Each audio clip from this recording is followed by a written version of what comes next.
I'm Edmer John from St.Benedict. Gun control for war or peace? For me, gun control is for peace, because if people have discipline, they won't be able to use their gun to harm other people. A gun is usually made to use for self-protection and for protecting people. Gun is used for self-defense. It is called defensive gun use, or DGU. For one, using a gun defensively against a criminal may be a genuinely heroic act like on the movies you watch. Theft and trespassing are the most serious crimes, reported in 1 out of every 5 cases.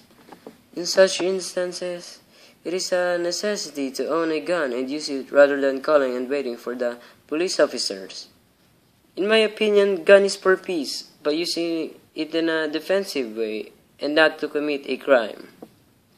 Gun control generally refers to laws or policies that regulate the manufacture, sale, transfer, possession, modification, or use of firearms.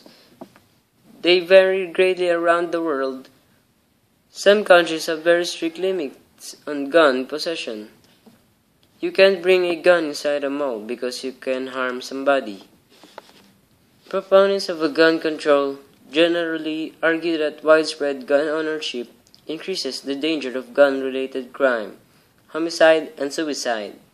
Opponents argue that gun control does not reduce gun-related injuries, murder, or suicide, and some argue that certain regulations violate individual liberties. Obviously, the gun itself is amoral, an object that can be used for good or for evil. More important is the morality of the person wielding the gun, and that is too often the missing consideration in the gun control argument. The fact that some sinners use guns to commit sin does not mean guns are the problem. Sins is the problem, and that's a moral and spiritual issue. Since the very beginning of humanity, people have been killing other people, with and without weapons. Taking a certain weapon out of circulation might make murder more difficult, but by no means impossible. Thank you.